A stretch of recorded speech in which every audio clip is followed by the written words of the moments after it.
Good afternoon, everyone. My name is Dr. Eric Toring. I'm the Senior Vice President for the American College of Veterinary Preventive Medicine, and I want to welcome you to this afternoon's webinar. Today's webinar is sponsored by the American College of Veterinary Preventive Medicine and its partner organizations, the American Association of Food Safety and Public Health Veterinarians, the U.S. Animal Health Association, and the National Association of Federal Veterinarians. So with that, I will turn it over to Dr. Kimberly Woodruff, who will introduce Dr. Brookshire. Hello, everybody. Welcome to this ACVPM webinar. Thank you for being here. I have, Dr. Brookshire has very bravely allowed me to introduce him, and so I could take advantage of that situation, but I will be good and I will just read what he told me to say. So, Dr. Brookshire is a 2010 graduate of Mississippi State. Of the College of Veterinary Medicine there. After 5 years of companion animal practice, he joined the faculty at MSU CVM, and he's currently an associate clinical professor, and I have the pleasure of getting to work very closely with him. He's a diplomat of the American College of Veterinary Preventive Medicine and the ACVPM Epidemiology specialty, and of the American, and his board in veterinary practitioners is in canine and feline practice. He holds a master's degree from research, and his clinical interests include antibiotic resistance, antibiotic stewardship, One Health, and clinical epidemiology in canine and feline practice. And with that, I will turn it over to Cooper. All right. Well, thank you very much, Dr. Woodruff and Toring. Just to confirm, everybody can hear me okay? I can hear you loud and clear. All right. Thank you very much. All right. Well, today we are going to talk about some epidemiologic topics. And really, this is also going to give me an opportunity to get a little bit up on my soapbox about my favorite topic, antibiotic stewardship and antibiotic resistance, and how we make decisions about antibiotic use. So we'll start off here with conflicts of interest acknowledgement. I don't really have any for this, so nothing to report there. A few objectives for our talk today. We're going to talk about evidence-based medicine. Now, this is going to be primarily from a perspective of, practitioner. These concepts are for really any species, but I mean, my examples are primarily going to be for dogs and cats. So really what I want you to think about and be able to answer is, will this treatment help my patient? And on the flip side of that, will this treatment harm my patient? And how do you balance those, and how do you assess data and clinical trials to help you answer those questions as a clinician? So we're going to talk a lot about the word risk, and there's different ways we describe that with the type of data we're going to talk about. So of course we have relative risk, baseline risk, absolute risk, and then of course the number needed to treat, number needed to harm. All of these have strengths and weaknesses, and none of them are actually perfect to describe data. So often you need to describe data with both or two or three of these to get a really good grasp of what's going on. And most of our examples we're going to talk about today are going to kind of go through the different types of risk and whatnot, and really ultimately lead us to the clinical question for number needed to treat, number needed to harm.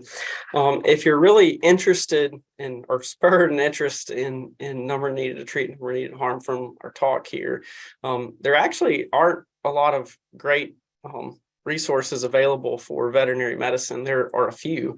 If you really want to go down a rabbit hole of number needed to treat and number needed to harm, there's tons of stuff about human treatments and therapeutics, particularly drugs that are used to prevent bad disease outcomes in somewhat healthy people, things like statins.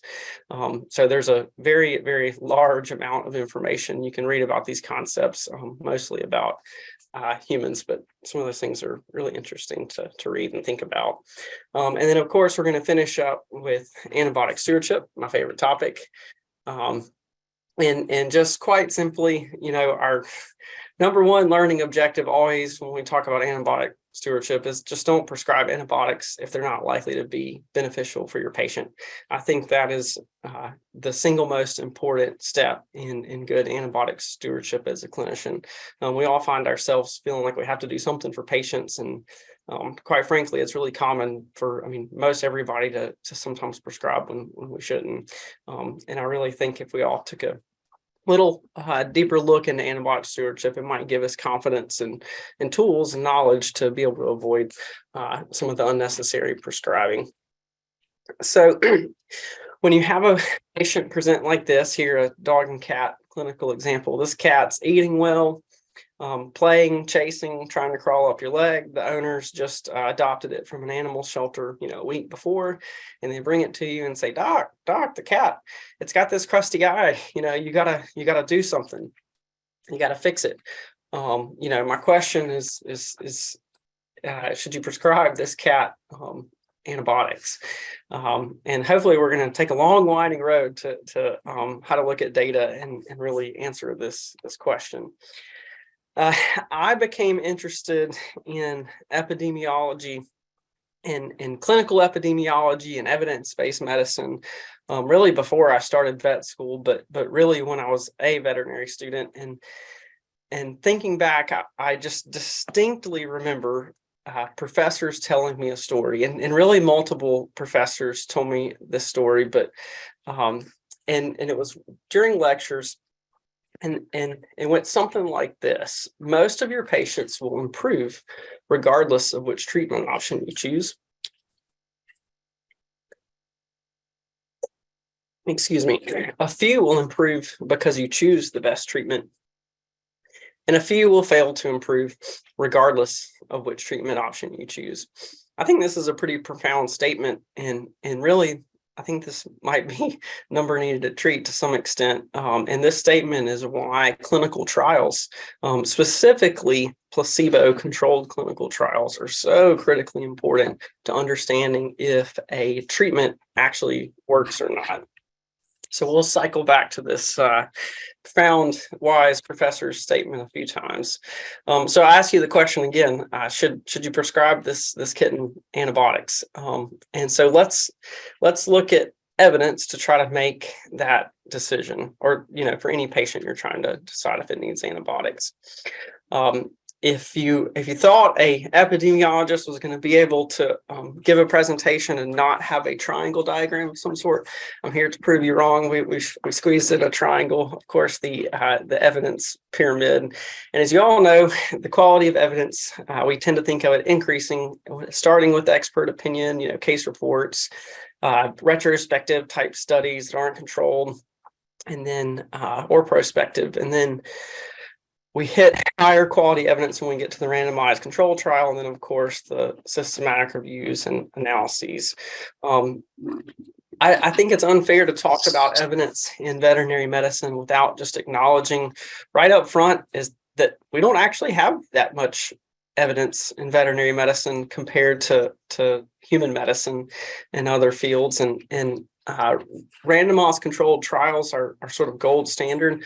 One of the reasons we don't have that many in veterinary medicine is money. They're expensive. We also don't get as much government funding to pay for clinical trials as human researchers do. But they're just few and far between, and especially for canine and feline practice.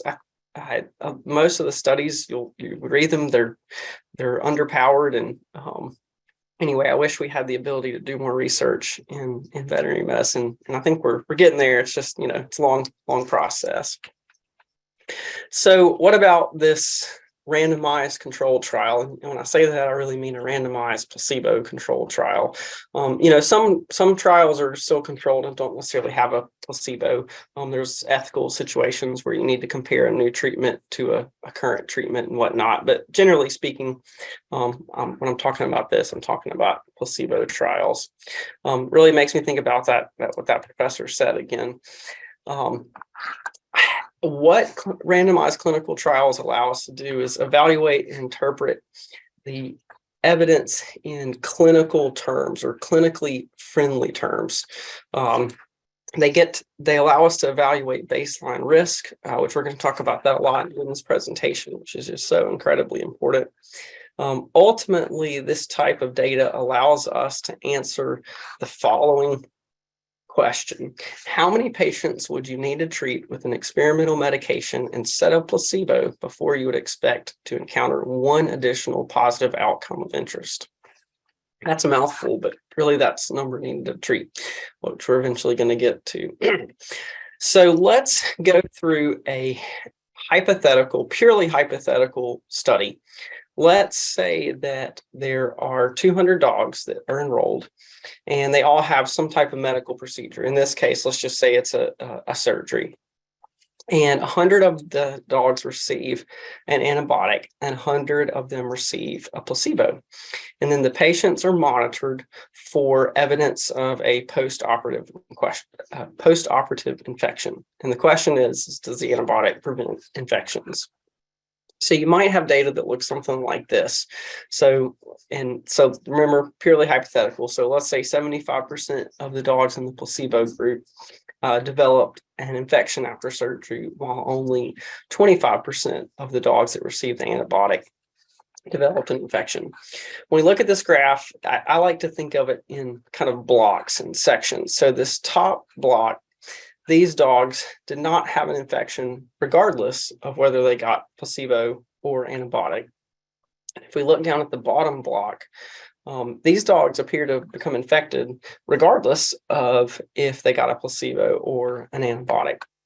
And this middle section is really where the rubber meets the road. That is where the antibiotic appears to have prevented an infection.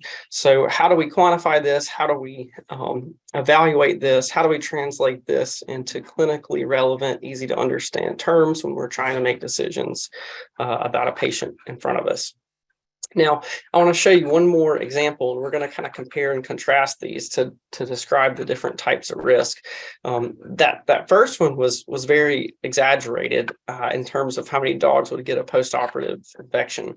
Realistically, you might see a study that looks something like this, where just a few of the placebo dogs got an infection, and even fewer of the antibiotic dogs did. So, of course, you have a much bigger block of dogs that didn't get an infection regardless, and then a small group that got it either way, and then the blue block, the antibiotic appears to have prevented the infection in this group. So when we compare these side by sides, we have this large blue block on the left and a small blue block on the right. Remember, these are the animals from each experiment that appear to have benefited from the antibiotic. So are these boxes the same? And the answer is maybe. I think maybe is every epidemiologist's favorite answer to every question. I think you'll find hard to get epidemiologists to commit to much of anything, because they always say, well, do we know for sure? If you were in a marketing department of a company that was trying to sell a new drug, and this was your study, what would you put in your commercial or your magazine ad to try to sell your product? You need to put something that sounds good, that's easy for people to understand. You might see relative risk reduction. If you start listening to human drug commercials, they very commonly use relative risk reduction. Why do we do this? Well, it sounds good, it's easy to understand, and there's nothing wrong with relative risk reduction, but you have to assess it carefully because it can be misleading. The way you calculate relative risk reduction is the difference in event rates between the control and the experimental groups over the control rate, which kind of makes the difference relative to the control. So for a hypothetical example, you would have 75 minus 25 over 75. So the relative risk reduction of 66.7%. And the way we can interpret that interpret that in very simple terms is the use of our new antibiotic reduces infections after procedures by 66.7%. That sounds like something that might be in a TV commercial. Let's look at our more realistic yet hypothetical study. And if we calculate the relative risk for it, so we have 6% minus 2%, and lo and behold, the relative risk is the same. So you can actually truthfully say the same thing about this study. The use of our new antibiotic reduces infections after procedures by 66.7%, and be very truthful in saying that. Now, I think we can all agree that these blue boxes are not the same in a very different clinical picture. And relative risk misses that. In this case, it makes them appear that they're the same. So, what do you want to put on your billboard? Something that sounds good, something maybe like this. Is there a better way to compare these two blue boxes? Of course, the answer is always maybe. But what about absolute risk reduction? So absolute risk reduction is very easy to calculate. It's just the difference in the control event rate and the experimental rate. And that's going to be, 50% absolute risk reduction for the first study and a 4% absolute risk reduction in the second one. This is a little bit more of a boring way to describe the risk difference, I think. I don't think you're going to see an ad or a billboard that says, our antibiotic reduces the absolute risk of after procedures by 4% when a relative risk could be reported and said in the advertisement. It doesn't sound nearly as good. So, is there perhaps even a better way? And, always again, maybe, but what about the number needed to treat? So really, all the number that needed to treat is the inverse of the absolute risk reduction. And all this does is it translates absolute risk reduction to clinically relevant terms. And it's by no means a perfect metric, and we'll talk more about that. But it does put it in terms of patients instead of just numbers and percentages. So the absolute risk reduction, remember, was 0.5 or 50%. So the inverse of that would be 2. So, and then our second hypothetical one, the absolute risk reduction, you would calculate to a number needed to treat of 25. So when if we want these blue boxes that are confusing numbers to be in terms of patients, the number needed to treat can help us get there. So for every 2 patients treated with our new antibiotic, 1 infection is prevented.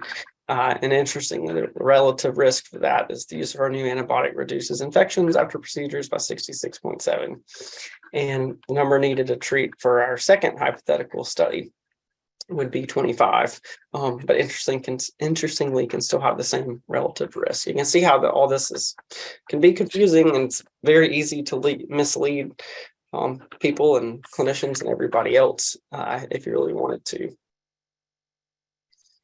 So unfortunately, some medical interventions cause negative outcomes, and the number needed to harm is a way we can quantify that. And it's really, essentially the same thing as number needed to treat, but it's about the negative risk outcomes.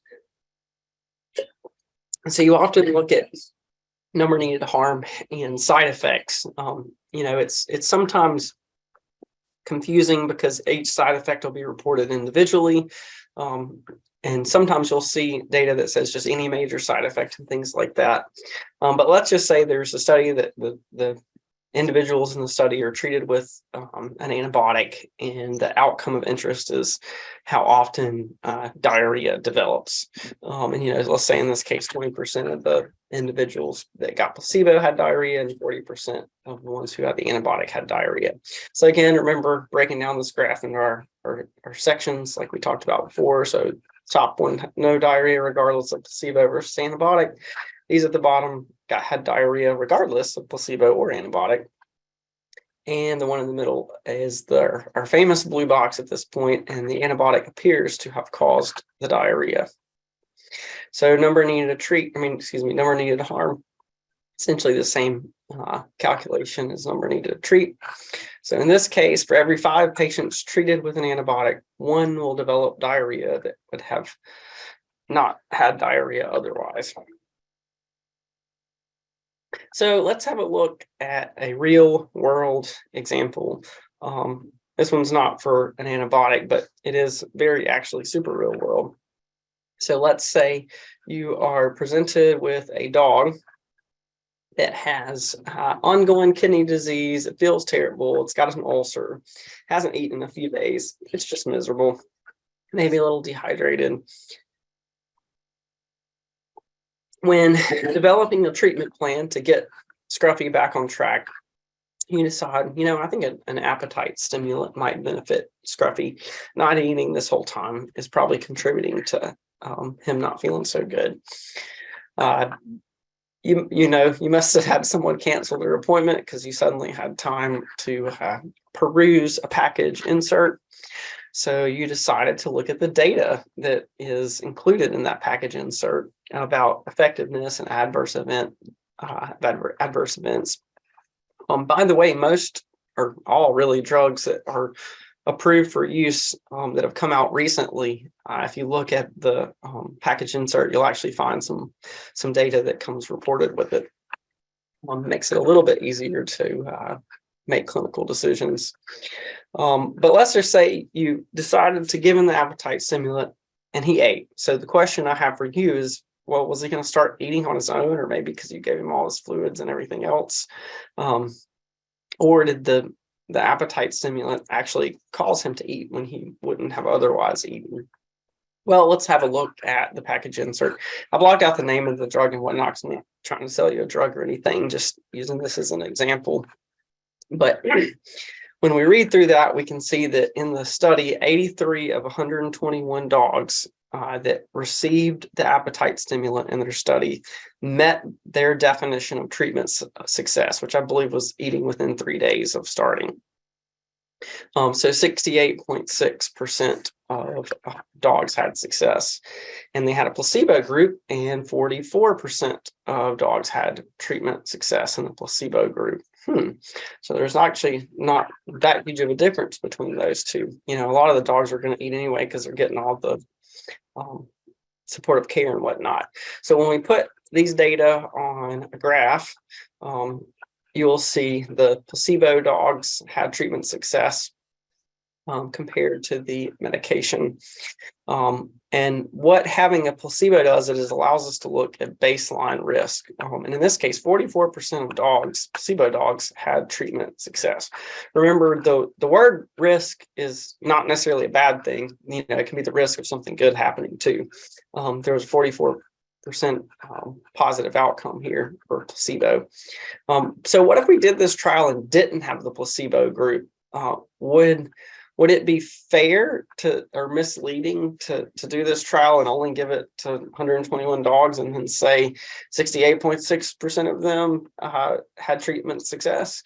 Yeah, I do think that would be a little misleading. That's why, that would really be a case series, and why you see it much lower on the evidence pyramid. So we could compare these two with relative risk.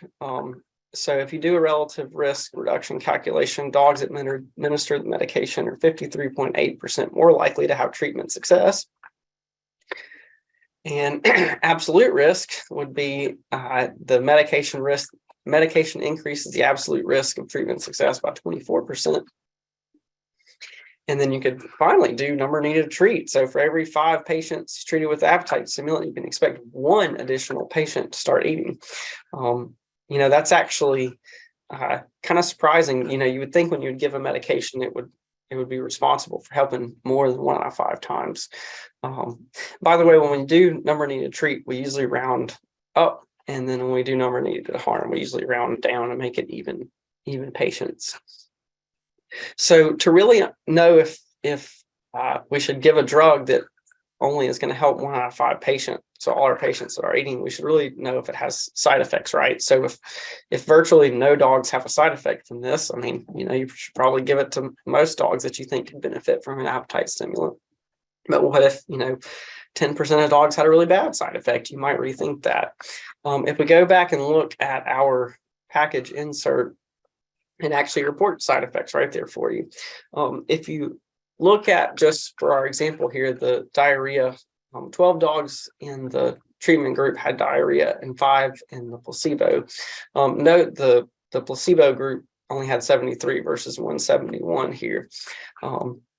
So the percents in each group is almost exactly the same, 7 versus 6.8.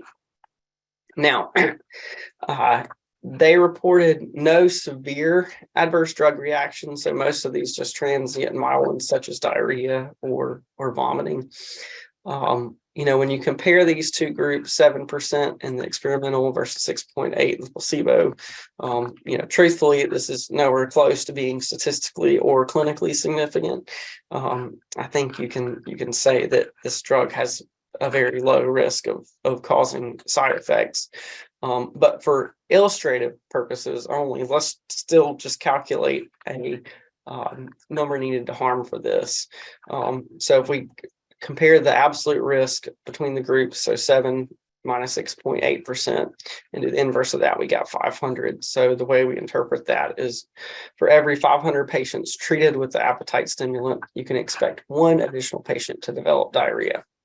Again, that's just illustrative purposes. I don't know if I believe that. I don't really think the groups are any different.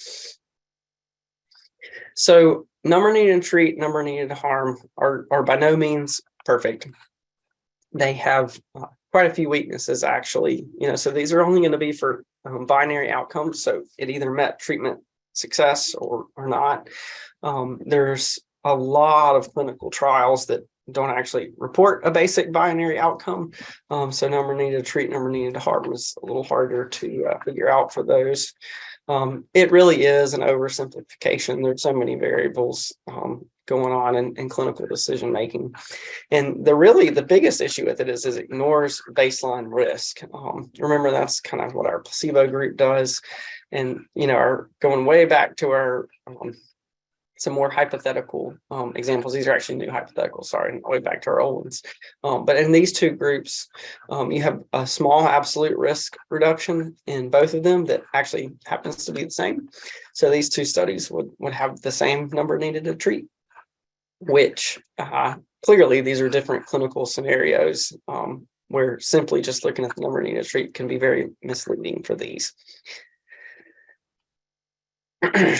Number needed to treat, number needed to harm have considerable statistical challenges. Of course, they probably should be reported within confidence intervals, like most things. They're not very meta-analysis friendly, and a few other issues. Here again, this might go back to some to them being an oversimplification. And like we talked about when we started the talk, usable clinical trial data in veterinary medicine, especially companion animal medicine, is, truthfully very limited, which I think is just very unfortunate. There are very few placebo-controlled trials that have sufficient sample size out there to help analyze and use like we really would like. So just an example, this paper is getting a little bit old now. It's been published for about 10 years, but this is still probably the biggest systematic review looking at the effectiveness of antimicrobial treatment for canine superficial and deep pyoderma. And really, I just want to cherry pick one statement from this paper to show you. They found 17 studies that looked at systemic antimicrobials, and no trial included an untreated or placebo-only treatment group. And, really that's a major limitation. It might be a deal where it's an ethical thing that, the dogs have an infection and is it ethical to not treat it in placebo group. For some dogs with superficial pyoderma, I would argue we probably still should have a placebo group because some of them are going to resolve their infections. But nevertheless, there's no placebo groups to really evaluate baseline risk very easily. Benefits and risks are not mirror images, so you'll see kind of guidelines of how to make a ratio of number needed to treat and number needed to harm, and that's really an oversimplification. It can be useful, but you always have to interpret within the context of the specific disease, the specific circumstances you are looking at and evaluating. Despite all these weaknesses that we have acknowledged, number needed to treat, number needed to harm can be useful. And really, I think the best thing about them is they provide a clinically friendly interpretation of an epidemiologic measure, absolute risk reduction. Most clinicians hear the word epidemiology and just like cringe, like, my family, non-veterinarians hear it and think I'm like a skin doctor, epidermis, epidemiology. But anyway, I think putting it in terms of patients is a useful way to describe these metrics. All of the risk ways to evaluate it are imperfect, especially if you only look at one of them and cherry pick it to make it sound the best. Really, the best approach is to evaluate baseline risk and absolute risk difference or number needed to treat. That probably gives you the biggest picture. And then, of course, assimilate that information with everything you know about your patient and then use that to make your best clinical decision possible. So all this talk about number needed to treat, what is a good number needed to treat? So of course, the ideal number needed to treat would be 1. So every patient that receives the treatment would benefit. Unfortunately, that very rarely exists. There are different rules of thumb that really honestly aren't that great. I would describe them as very rough rules of thumb because each clinical scenario is so specific. But you'll see in some texts that number needed to treat values of less than 10 generally indicate that the intervention is successful. But here again, really actually depends on a lot of variables. So what's a bad number needed to harm? The worst number needed to harm, of course, is 1. All patients receiving the treatment will be harmed.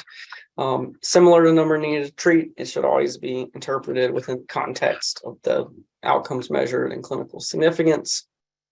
So if the harm that you're measuring is very mild or like a super transient side effect, a very low number needed to treat might be acceptable. So let's say a medication is very beneficial for a very serious disease process, but it has a low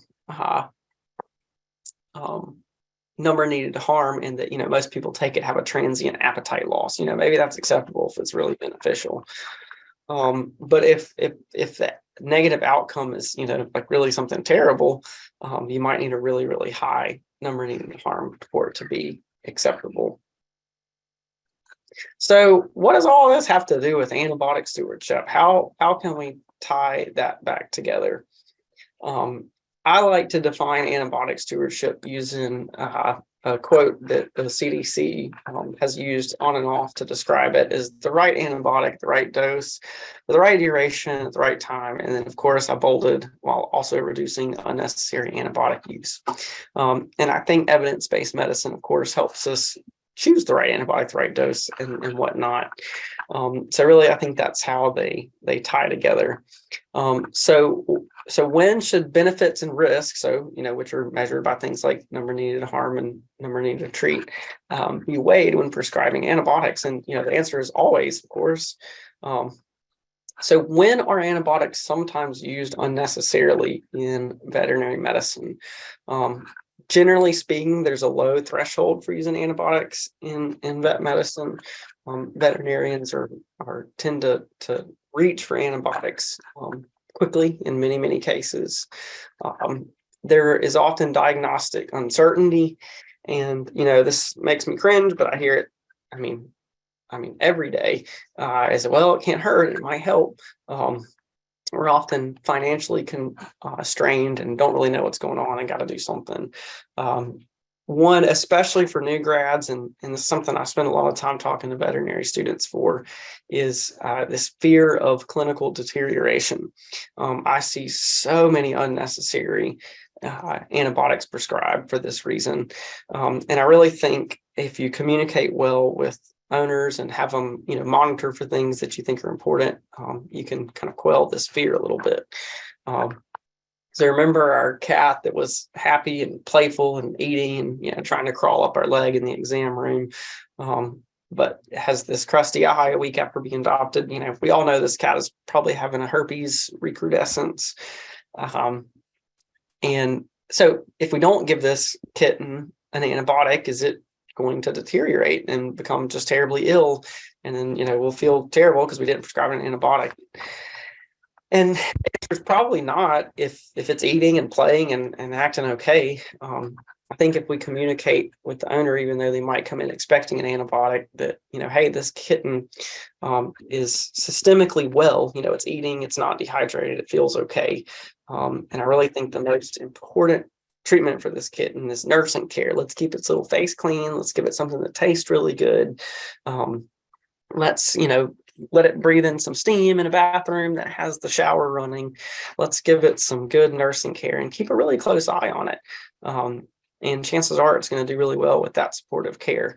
And, if you tell the owner, hey, please call me if the kitten stops eating or becomes lethargic, I need to know about that because we might need to change our plan. I think you've done a great job as a veterinarian, and you can not worry so much about it. What if it gets worse? There are a lot of cases where you're feeling the pressure of time. Somebody's about to go out of town and the dog has diarrhea, and they're like, hey, doc, we're about to drive 12 hours in the car and Fluffy has diarrhea. Back to client expectations, which we really just covered a little bit. I think this is greatly exaggerated. I really believe clients want the best treatment for their pet. Given their circumstances, what they can afford, what they understand, what they're able to administer at home and whatnot. And as the veterinarian, it's your job to figure out what is the best given that picture. And I think if you take just a moment to explain why you think your treatment is the best, even though it may not be an antibiotic, I think you'll win the respect and repeat business of your clients. And if something does go wrong, they know what's going on and know when to call you. And you can intervene. Here again, building rapport, communication, all those things are so important. There's no question an owner that understands the treatment plan and actually helped get to be a part of the decision making is much more likely to be compliant and follow through with what you've asked them to do. Another reason we might unnecessarily prescribe antibiotics is the general tradition of using them for certain clinical scenarios. The most dangerous words in veterinary medicine. We've always done it this way. I've encountered veterinarians who've been using prophylactic antibiotics for routine surgeries their entire career. Unfortunately, not going to be able to convince them to stop. But it's really because they've always done it that way. They're comfortable with it. The antibiotics in their eyes have a low side effect risk, which we're going to talk about that in the last few minutes for our presentation. Most of our patients do fine. So it's kind of a little bit of this post hoc fallacy with the antibiotic had to have helped, right? Which we know probably didn't for many of those surgeries. Unfortunately, going back to the kind of client expectations and trying to have compliance, antibiotic stewardship really does sometimes find itself at odds with what veterinarians are taught in terms of prescribing really convenient treatments. There's been a huge push to prescribe convenient treatments. I think it's a lot of that's driven by companies that sell drugs that are convenient. So asking someone to bathe their dog 3 times a week is a lot less convenient than just saying, hey, I'll give you a long-acting antibiotic injection and we can have the same outcome. Yes, the outcome would be the same, but we all, I think, can agree that using the medicated shampoo is probably better antibiotic stewardship. But we have to convince the owner to do something that's less convenient. And here again, building rapport, communication, I think is how you successfully do that. So let's look at what evidence is out there for clinical trials and making decisions about antibiotics. We'll hit a few different scenarios. I think this study looking at postoperative antibiotics for TPLOs is probably the highest quality, best study that has come out that looks at antibiotics and companion animal medicine in quite a while. When I was originally making this presentation, I was honestly disappointed at how hard it was to find example studies. And this is post-operative antibiotics. I think if you're going to put an orthopedic implant, I think it's very well established that you need a perioperative antibiotic to prevent implant infections, leaving the nidus behind. But in this study, their conclusion was that surgical site infections did not differ between the placebo and treatment group. Now, if you actually look at their data, it was really that there wasn't a statistically significant difference. But I think there still could be a clinically significant difference in this study. Unfortunately, even though I've declared it the best study that's come out recently, it really probably needed a larger sample size. Here again, that's a recurring theme. You'll say that after you look at almost every clinical trial in veterinary medicine. So the antibiotic group did perform better than the placebo, but again, it wasn't statistically different. Of note, all the complications seen in this study were minor, and they were typically just incision issues. Some of them weren't even treated with antibiotics. They were just like cleaned up and treated topically with something like chlorhexidine. The one dog that did have a major complication, as in like an implant problem in this study, it was most likely from an outside cause. The dog actually had an implant failure, and it was because it fell out of a car or something along those lines. So the antibiotic didn't prevent major post-operative complications, but there weren't any really to compare to. If you look at the minor complications, so the skin issues, here again, this blue area appears to be where the antibiotic prevented the surgical site infection. Again, it wasn't statistically significant, but the authors did go on to still actually, in their paper, report a number needed to treat, which I think is super cool because most papers don't do that.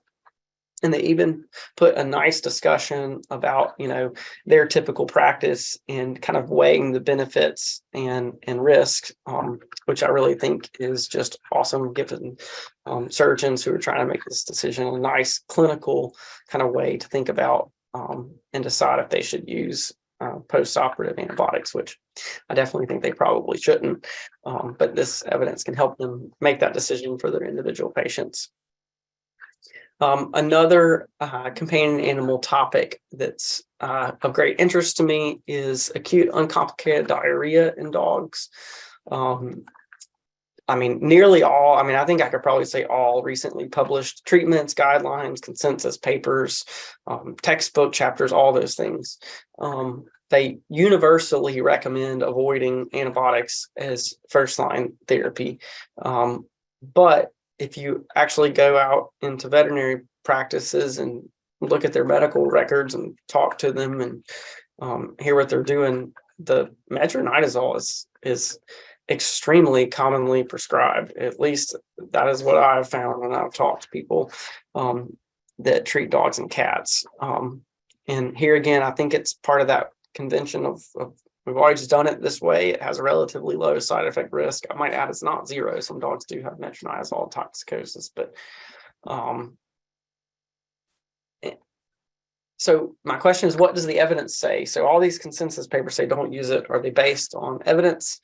So if we take a look, there are a few blinded placebo-controlled trials. I'm going to start sounding like a broken record. There was no difference between treatment groups here, there's no statistical difference. Could be clinically significant. Here again, probably need a larger sample size. But we can look at one thing from the study.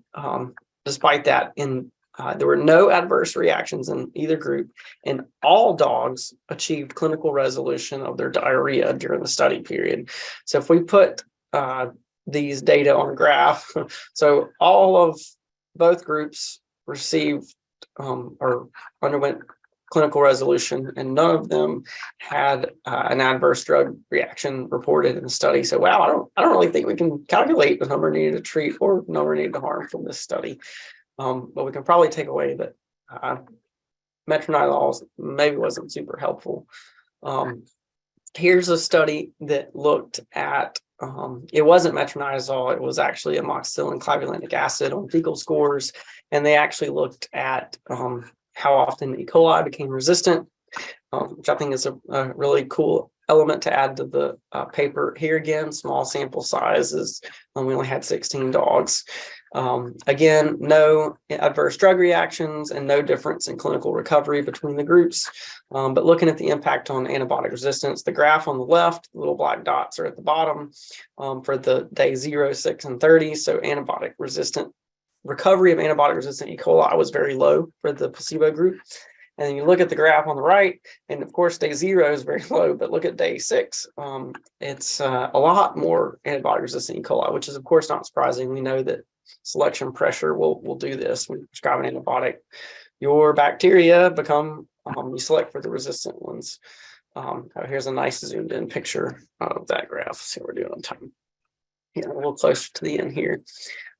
Here's another similar study. It wasn't a placebo-controlled trial, so major weakness, but I still think it's interesting nevertheless.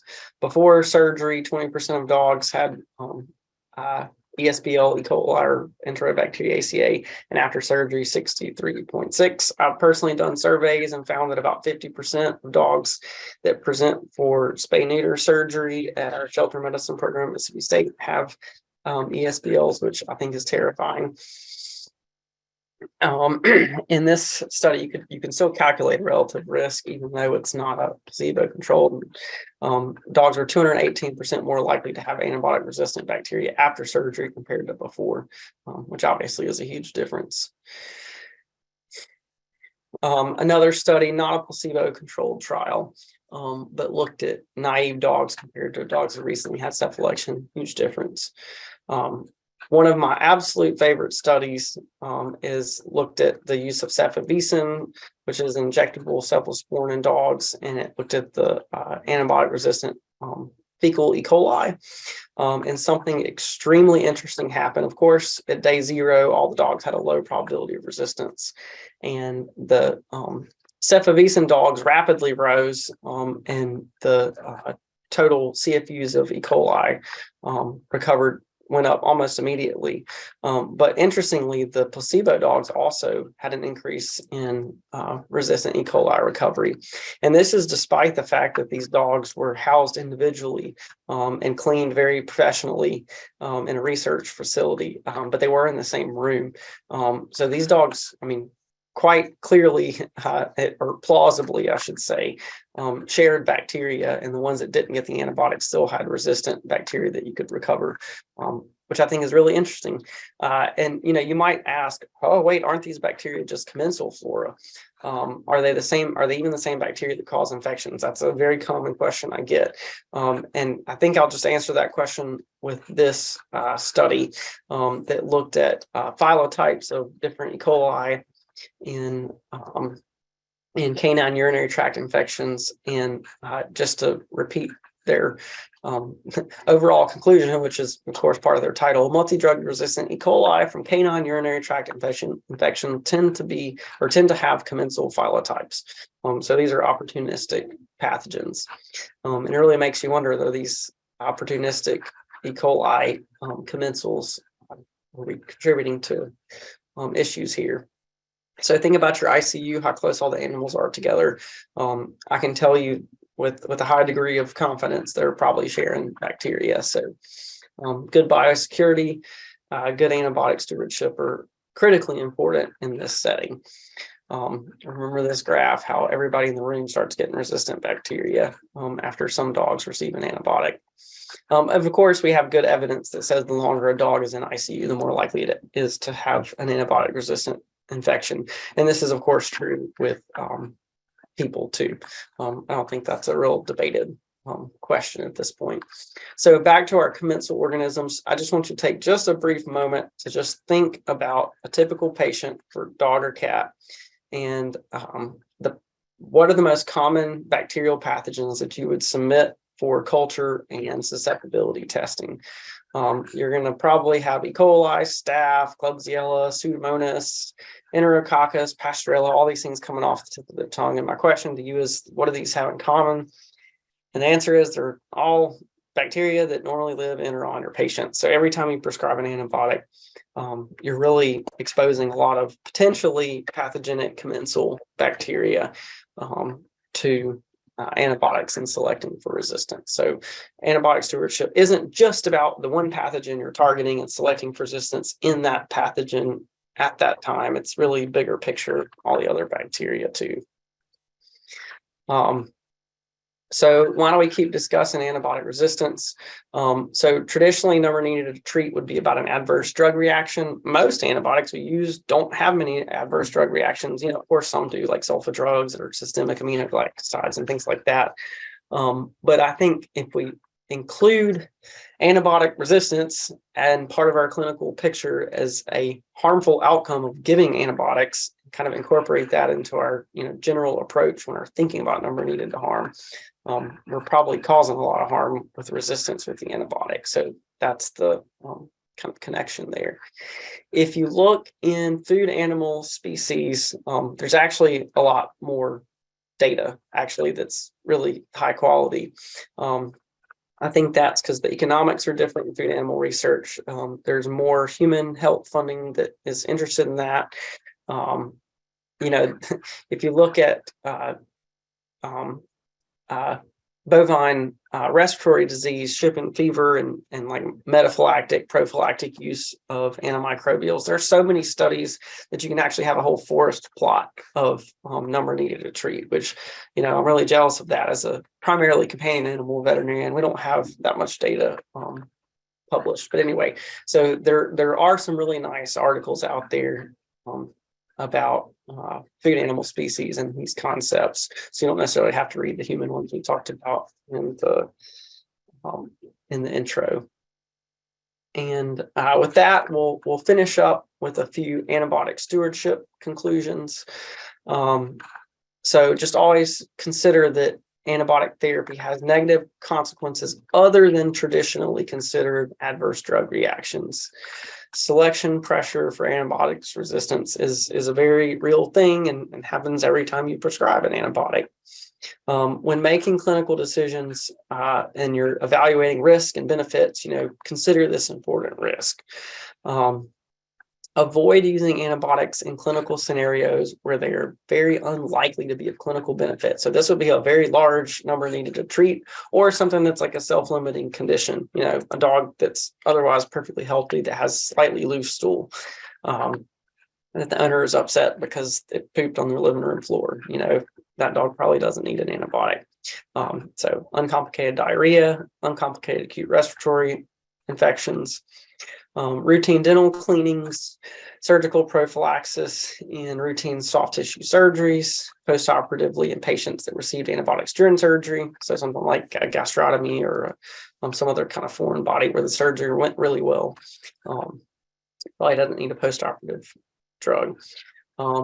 Cat abscesses, if you establish good drainage and they're not, profoundly systemically ill, they probably don't need a systemic antibiotic. And finally, because I know our audience here probably does some research, if you do clinical trials, please think about your data when you're publishing it and make sure that you publish it in a way that can be easily translated, if it's appropriate to do so, in clinically relevant terms. So like either do it yourself or publish something that somebody else can calculate a number needed to treat or number needed to harm, or at least think about your data in that way. And with that, we'll take questions. We'll go to a few questions here. We've got several lined up. First question is, do you know of any literature that indicates that number needed to treat or number needed for harm might help clients make treatment decisions, particularly when assessing the value of a treatment they will be paying for? Sure. There are papers that discuss communicating with owners in terms that they understand, sort of reading the room, if you will. I don't have them at the tip of my finger where I can easily direct them to them, but I do know that if you describe your treatment in a way that they get it, they're more likely to be on board with it. And these more easy to understand clinical terms, I think might be easier for owners to understand too. You might even simplify it more and say the vast majority of dogs that receive this medication receive a significant benefit from it, or the vast majority of dogs that receive this medication don't have adverse drug reactions, something like that. Great question. Great. There's a question about considerations, these types of considerations for duration of treatment if an antibiotic is warranted. Is it routinely 10 to 14 days, vary by antibiotic? Do you have any thoughts on that? Sure. Yeah, no, thanks. That's a fantastic question. I think that the days of the arbitrary 10 to 14 days are behind us. Ironically, I think back to, when I was growing up and would be prescribed an antibiotic, I was it was drilled into my head. If we didn't finish our antibiotic, we would be causing resistance. And ironically, we now know that course of antibiotics was probably too long, and taking it for those 3 days after I felt great were probably causing more resistance than preventing. But in human medicine, there's already a huge push, and here again, because they have more data, in many things, so uncomplicated respiratory infections, pneumonia, urinary tract infections, we're seeing shorter and shorter durations of treatment. We're kind of using some of the human data to kind of help make decisions for veterinary species, and our trends are going to shorter durations as well. We have a few papers for urinary tract infections that for really short durations. But yeah, I would discourage you from using kind of arbitrary 10 to 14 days. And in most cases, many infections can be treated with much shorter durations. That kind of hit the bacteria hard, get in, get out seems to be the current strategy that the data likes. In time we may change our minds. Next question. An individual says, although USDA norms and even FDA norms samples do not show a predominance of resistant patterns in food and fecal samples, it appears like the regulatory oversight of food animals has increased dramatically. He's not seen this repeated in human medicine or companion animals. Do you have any thoughts on that? Yeah, well, I guess I'll answer this by saying, I agree in that we probably should have more focus on companion animals because, with food animal species, we have degrees of separation. We have great, we have modern food safety that keeps these pathogens from getting in people's mouths, even if they are there. But man, I wish we were in a physical room here, because I would ask everybody to raise their hand. So who has been licked in the face by a dog in the past week? I can tell you from asking this question to a lot of people in a lot of rooms, about half or 2/3 of the room kind of chuckles and raises their hand. We have a very intimate and very direct relationship with our companion animals. They sleep in most people's beds. And we know without question that some of these bacteria that are pathogenic are being shared between humans and owners. That's really not even debated. We don't really fully understand the risk. So I do think, as especially with the pandemic really increasing a lot of interest in One Health, I do think we might start seeing more focus on the companion animal role in One Health. All right, we'll do one more question. Do you have any thoughts on delayed prescribing? The individual says, I've used that with clients and it seems to help them feel like I've met their needs. Rarely do they fill the prescription. Let's see, hold on. So what are my thoughts on delayed prescribing? So I was saying that means prescribing an antibiotic and say use this if needed. I think that and rather than a delayed prescribing type strategy, I think just having an open line of communication where you would say, please contact me if this treatment plan that doesn't involve an antibiotic isn't working, inconsistently with our expectations, and then prescribe the antibiotic later. I think the communication is key there. All right, great. Appreciate your time, Dr. Brookshire. I think we're going to go ahead and close it off today in the webinar. I want to thank, on behalf of the American College of Veterinary Preventive Medicine, Dr. Brookshire for his time, for his expertise, and for giving an outstanding presentation. We definitely appreciate it. We can't do it without volunteers like Dr. Brookshire, so we ask that anybody that's interested in potentially giving a webinar such as this, please contact us. You can reach us through the ACVPM website, or you can email me directly at admin@acvpm.org. We'd love to hear a variety of topics. We consider anything that somebody submits. So if you're interested in giving a webinar, please contact us. So with that, I will close. I want to thank everybody for their attendance. Again, thank you, Dr. Brookshire. So I want to wish everybody happy holidays. Again, thank you for attending, and everyone have a great afternoon and evening.